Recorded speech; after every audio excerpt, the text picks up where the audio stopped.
ఆకాశదీపం ఒక్క దేవాలయంలోనే కాదు, ఇంట్లో కూడా ఆకాశదీపం వెలిగించవచ్చు.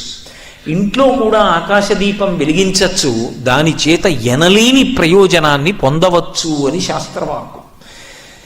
ఎలా వెలిగించవచ్చు అంటే, యజ్ఞంలో ఉపయోగించేటటువంటి చెట్లు ఏవి ఉంటాయో అటువంటి చెట్టు కొమ్మ ఇంటి యజమాని యొక్క చేయి ఎంత పొడుగుంటుందో అంత పొడుగు కొయ్యతో తయారు చేస్తారు. ఏదో మా ఇంటికి నేను యజమానిని, నా చెయ్యి ఎంత పొడుగుంటుందో అంత పొడుగు చెక్క ఒకటి తయారు చేసి దాని మీద మధ్యలో ఒక జ్యోతిని వెలిగిస్తారు.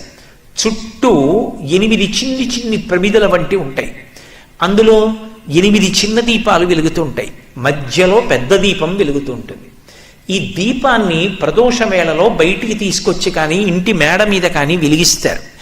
వెలిగించి ఒక మాట చెప్తారు, దామోదరాయ నభసి తులాయాం డొలయా చష.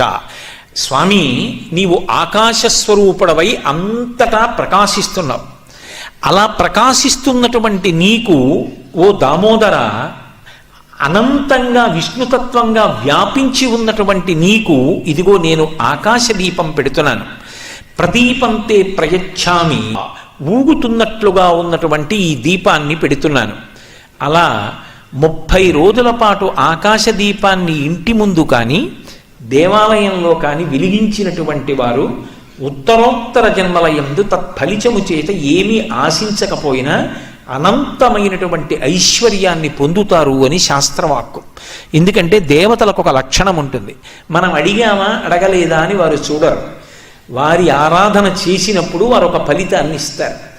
ఆకాశ దీపాన్ని వెలిగించినటువంటి వారికి ఇచ్చేటటువంటి గొప్ప ఫలితం అనంతమైనటువంటి ఐశ్వర్యము ఉత్తర జన్మల యందు ఇయ్యబడుతుంది. అది భక్తి ఐశ్వర్యం అయితే ఇంకా అంతకన్నా అదృష్టం ఏముంటుంది? బాహ్యంలో ఉన్న ఐశ్వర్యం అక్కర్లేని శత్రుత్వాలు తీసుకొస్తుంది.